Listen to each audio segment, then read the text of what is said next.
911, where's emergency? Why are you shooting us? Don't kill me, I'm trying to leave. Hello? Hello? Hey, where are you? Ma'am? Ma'am? Hello? Ma'am, can you hear me?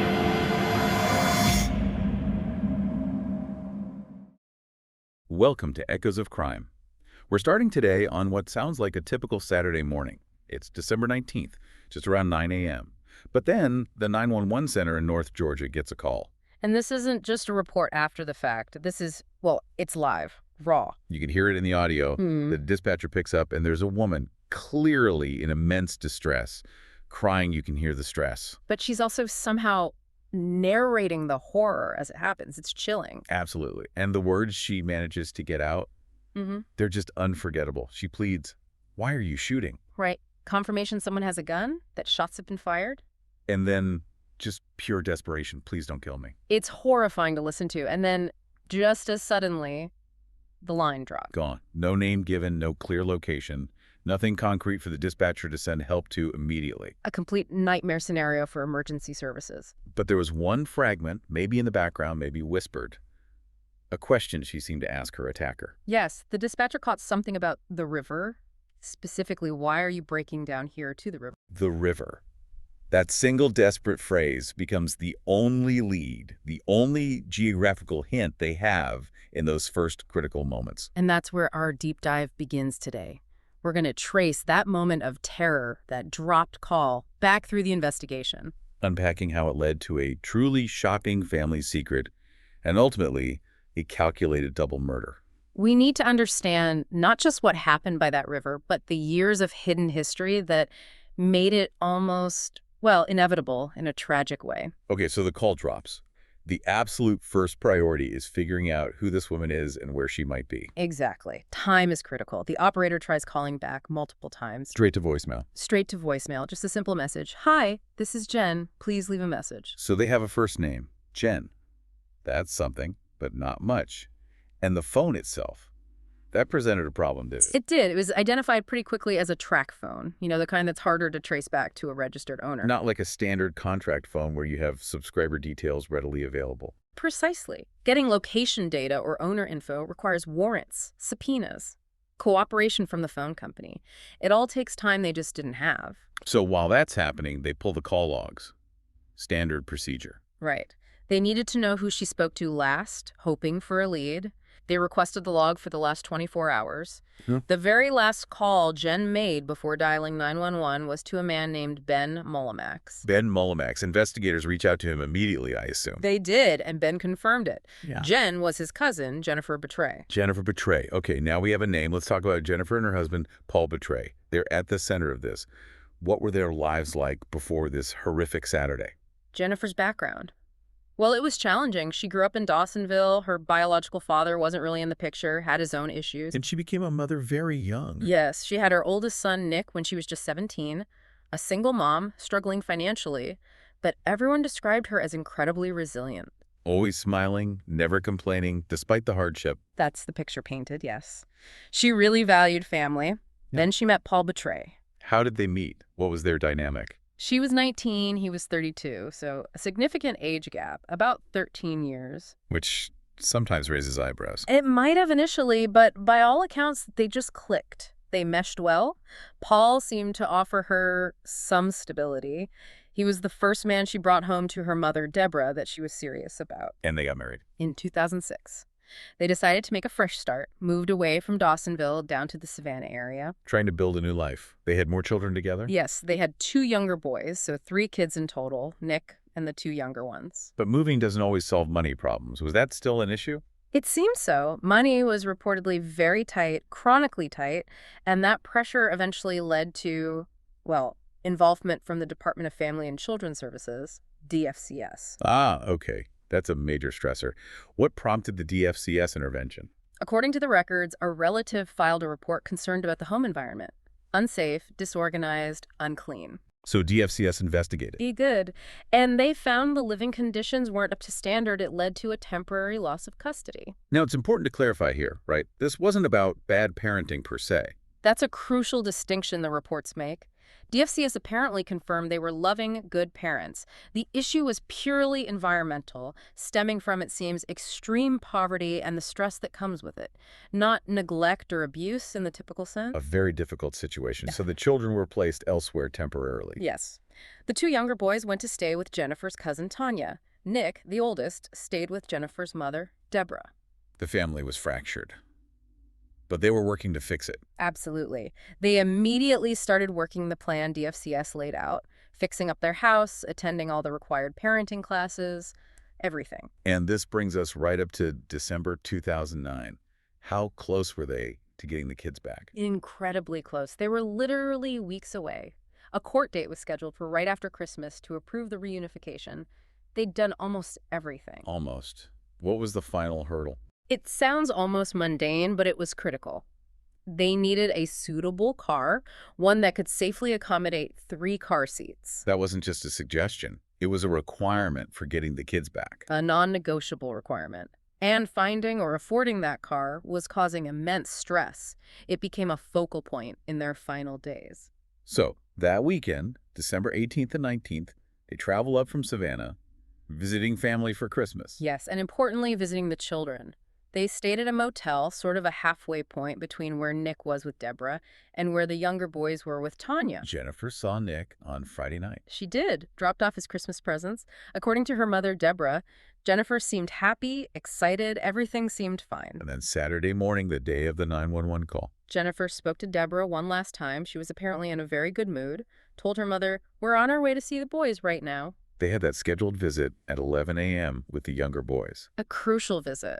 Everything for them was focused on making that 11 a.m. appointment. But 11 a.m. comes and 11 a.m. goes. And Paul and Jennifer never show up for that visit. For the family waiting, that must have set off immediate alarm bells. Instantly. They knew something was terribly wrong. This wasn't like them. They were devoted parents, absolutely committed to getting those kids back. Missing this visit? Unthinkable. It meant something catastrophic had happened. The police are alerted. Now the focus shifts to finding them and their car. What were they driving? An older model, black Firebird Trans Am. Police put out an alert, immediately make, model, tag number. Okay, so the search is on for the car. But investigators, they have to consider all angles at this point, right? Even the uncomfortable ones. Absolutely. And given the context, the extreme financial stress, the pressure of the custody situation, reports that they argued often, Paul Betray became an early person of interest. It's a grim thought, but logical from an investigative standpoint. The male voice on the 911 tape. Could it have been Paul? Did the stress cause him to snap? That possibility had to be considered. The pressure was immense. We learned they were even talking to Ben Mullamax, Jennifer's cousin, about selling that Firebird. The car Paul supposedly cherished. Right. Selling it just to scrape together money for that practical family car they needed for custody. It paints a picture of desperation. So, a domestic incident escalating. It was a plausible theory initially. But the geography didn't quite fit, did it? Jennifer's whisper about the river. That was the major inconsistency. The motel they were staying at and the cousin's house where the 11 a.m. visit was scheduled, they were only about 4 miles apart. And the river wasn't on that route. Not at all, which suggests this wasn't a spontaneous argument near the motel. It points towards maybe an abduction or a prearranged meeting somewhere else that went terribly wrong. So how do investigators narrow down the search area with just that one word, river? Technology, though less precise back then. Cell phone triangulation. They worked with the phone company to figure out which cell tower the 911 call pinged off. Did that give them a specific spot? Not exact, but a general area. And crucially, that area was about 25 miles away from their expected route between the motel and the cousin's house. And the significance of that location? It pointed towards the Mole River. There were other major rivers in the region, like the Ideto, but the cell ping strongly suggested the Mole River area. So it helped focus the search dramatically, instead of searching multiple huge river systems. They could concentrate resources near the Mole River, specifically the access points along it, a critical time saver. Okay, let's jump forward. It's been about 15 hours since that terrifying 911 call. It's around midnight on Saturday. And a deputy in Pickens County finally spots it. The black Firebird Trans Am parked in a shopping center parking lot. What was the scene like at the car? Eerily quiet, no sign of Paul or Jennifer. And importantly, no obvious signs of a struggle inside or outside the car. No blood, no bullet holes, no shell casings visible. But the contents, what they found inside, told a story. It really did. Jennifer's purse was there, her ID, paperwork, receipts. And the children's Christmas gifts. Yes, wrapped Christmas presents. Still in the car. That strongly suggested they didn't just abandon the car voluntarily. These were people still focused on their kids on Christmas. And amidst all that personal stuff, investigators found something else. Something that initially seemed very suspicious. Yes, a life insurance policy. Taken out on Jennifer's life just a couple of months earlier, in October. And remember, Paul was an early person of interest due to the stress, finding an insurance policy. Exactly. It suddenly introduces a potential financial motive. Did Paul do this for the insurance money and then flee? It made that theory seem more plausible, at least for a moment, and might have briefly diverted some focus. So the car itself is clean, but its location, the timing of its abandonment, and the contents confirm Jennifer and Paul are likely victims. And that insurance policy may be a red herring. Potentially. Investigators needed more. They needed to know how the car got there. Since the car offered little forensic evidence itself, investigators turned to the shopping center's surveillance cameras. That footage became absolutely critical. It gave them a precise time. When did the Firebird arrive? Approximately 11 a.m. Saturday morning. Wait, 11 a.m. That's 2 full hours after the 911 call at 9 a.m. Exactly, which means Jennifer and Paul were likely already dead or incapacitated shortly after the call, and whoever took them spent time doing something before ditching the car. Did the footage show who ditched the car? It did. The Firebird pulls into the lot, but it's immediately followed by another vehicle. What kind of vehicle? An older model blue pickup truck, and it had a very distinctive feature. It was missing its tailgate. Missing the tailgate, that's specific. Easy to spot. Very. The video then shows a male getting out of the driver's side of the Firebird, walking over and getting into the passenger seat of the blue truck. Another male was driving the truck. So 2 perpetrators, both white males, based on the footage. And they escaped in that unique blue truck. Now, they had their primary suspects identified, at least visually, and tied to a very specific vehicle. With the suspect vehicle identified, the focus snaps back to the Mole River area near where the 911 call pinged. Right. It's now Sunday morning, about 31 hours after the initial call. Law enforcement sends a Department of Natural Resources, a DNR ranger, to check the remote access points along the Mole River. And he goes to a spot called the 6 Mile Putin, a boat launch. Correct. It's a known river access point, fairly remote, and consistent with the cell tower data. What did he find there? He found the crime scene. He radioed in immediately, said something like, "You guys need to get down here. There's blood everywhere." Chilling. This was it. This is where Jennifer made that call. No doubt. The forensic team arrived. The scene was stark. They found multiple shell casings on the ground. What kind? Quickly identified as .380 caliber from a handgun. What else? They documented clear drag marks in the dirt and mud leading from the area with the casings down the bank towards the river's edge. Suggesting bodies were dragged into the water. Exactly. But notably, Jennifer's cell phone wasn't found there, and neither was the gun. The perpetrators took those with them. So the search immediately expands to the river itself. Yes. Divers, search teams, combing the river downstream from the Putin. And later that day, Sunday afternoon. They find a body floating in the Mole River about 600 yards downstream from the 6 Mile Putin. It was Jennifer Budrawich. It was. The autopsy would provide the final, terrible details. Mm-hmm. What did the medical examiner find?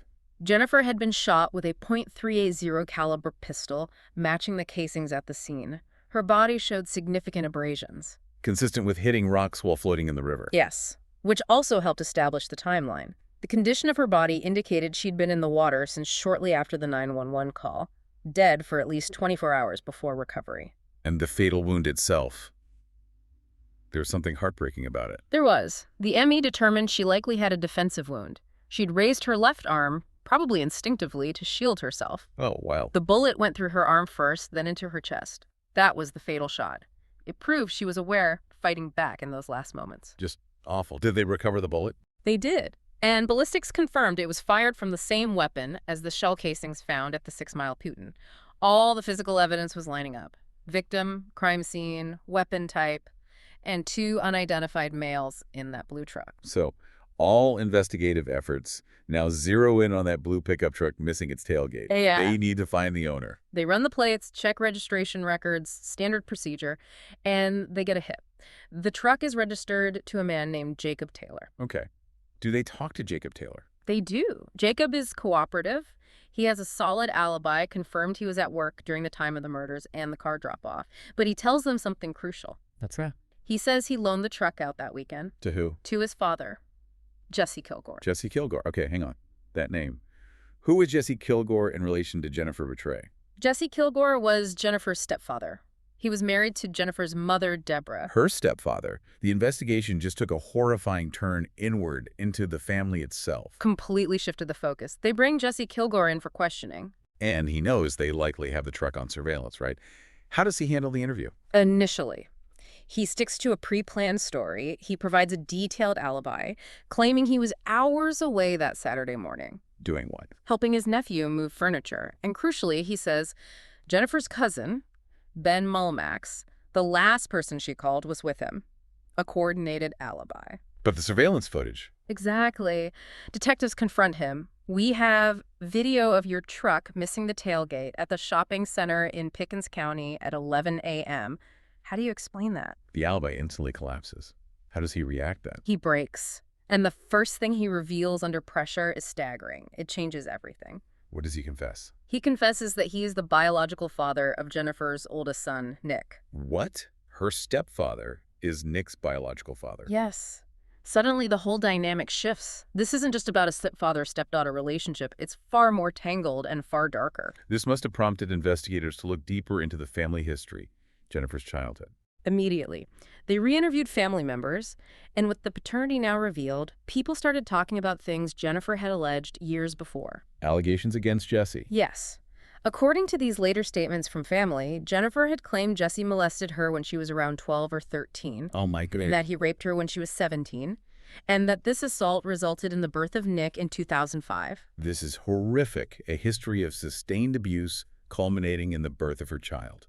A truly appalling backstory. And then you have the fact that her mother, Deborah, married Jesse in 2006 after Nick was born. Why? Did anyone offer an explanation for that? Speculation, mostly. Some relatives suggested to police maybe Deborah did it to protect Jennifer somehow. Or perhaps, grimly, to shield Jesse.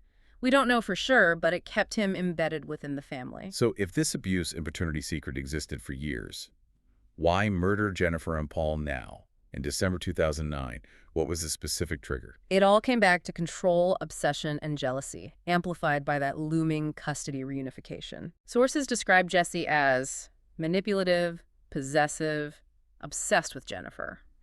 He reportedly hated that she was with Paul, that she'd built a life with him. He saw Paul as an obstacle. Completely. He'd apparently made threats against both of them, said he wanted Paul to go away. He couldn't stand the idea of Paul raising Nick, the child Jesse now claimed as his own. And with Jennifer and Paul about to get all the kids back permanently. Jesse was about to lose any semblance of influence or control over Nick's life.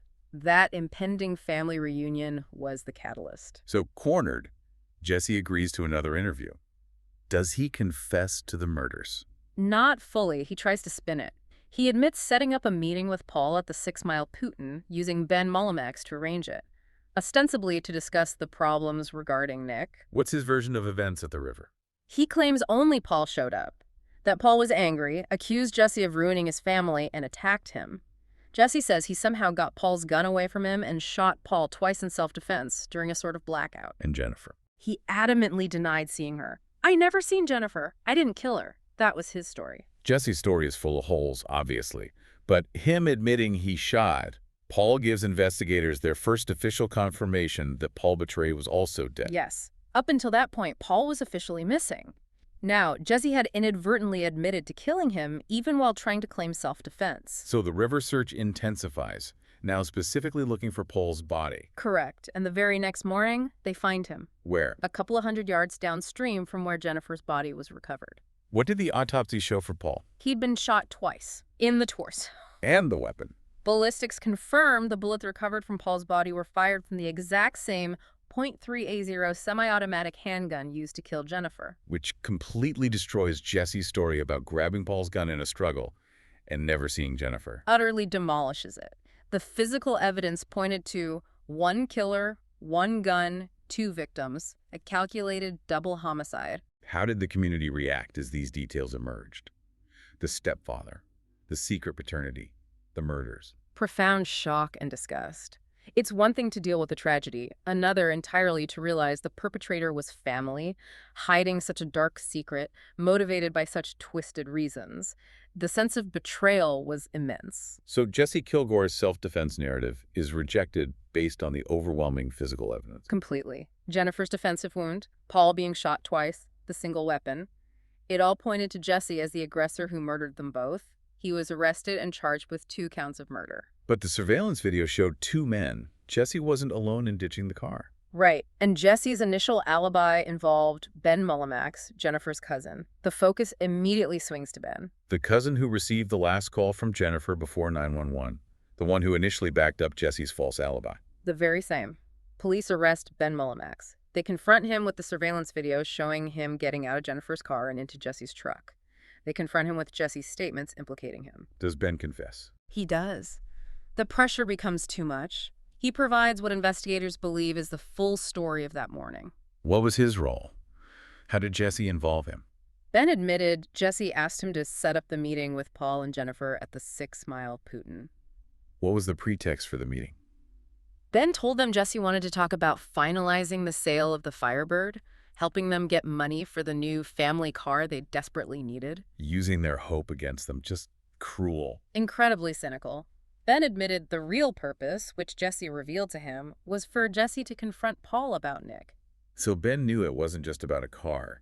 He lured them there for a confrontation. That's what he admitted. He described the scene at the river. Jesse got angry, arguing with Paul, yelling he wouldn't let Paul raise his child. And that's when Jennifer must have realized the danger and called 911. Presumably, yes. During that heated argument, Ben stated that Jesse then shot and killed both Paul and Jennifer. And Ben's involvement didn't end there, did it? No. He confessed that Jesse then forced him, although the degree of coercion might be debated given his cooperation later to help him. Help him do what? Help drag Jennifer's and Paul's bodies down the riverbank and put them into the Mole River. Oh, man. So he was involved from setting the trap to disposing of the bodies. That was his confession. The revelation of Ben's involvement, Jennifer's own cousin, was just another devastating blow to the family. They were already reeling from Jesse's actions. To find out Ben participated, it was an almost unbearable level of betrayal. #tag outro. You know, when you step back and look at this whole case, it's just profoundly tragic. Paul and Jennifer Budrawich were doing everything they possibly could. They were jumping through hoops for DFCS, working so hard to get their kids back, fix their lives. Exactly. Trying to meet every requirement, overcome their poverty, just to reunite their family. And their one point of vulnerability, that desperate need for stability in that car, was twisted and used against them. Used by someone inside their own family structure. A malignant force, really. Paul died trying to protect Jennifer, trying to protect his family from Jesse. Jesse's motive wasn't sudden rage. It seems rooted in years of this warped obsession, this possessiveness fueled by the paternity secret and jealousy. That phrase Greek tragedy comes to mind. And it almost feels appropriate given the layers of hidden abuse, the family secrets, the mother marrying the abuser. It really does track that way. The appalling family dynamics, the manipulation. It shows how these long-buried traumas and secrets can fester and ultimately erupt into such horrific violence. It also highlights the police work involved sifting through potential motives like the insurance policy, dealing with the track phone, relying on that faint whisper about the river and the cell triangulation. And then the crucial forensic evidence. That unique blue truck missing its tailgate, the .380 caliber casings matching the bullets, Jennifer's defensive wound. That's what cut through Jesse's lies. Both Jesse Kilgore and Ben Mullamax were held accountable for the murders. But the story doesn't just end with convictions, does it? No, it leaves behind this long shadow. Jesse Kilgore's manipulation didn't start that Saturday morning. It stretched back years, maybe even to Jennifer's childhood, certainly to Nick's conception. Which leads us to a final thought, something for you, our listeners, to consider. When a community experiences this kind of deep-seated trauma, violence, and betrayal committed by someone who should have been a protector, someone woven into the fabric of a family, what is the lasting impact? How does it change the understanding of family itself, of trust? And can justice, even when served through convictions, truly heal wounds that are not just about murder, but about years of hidden violation and control?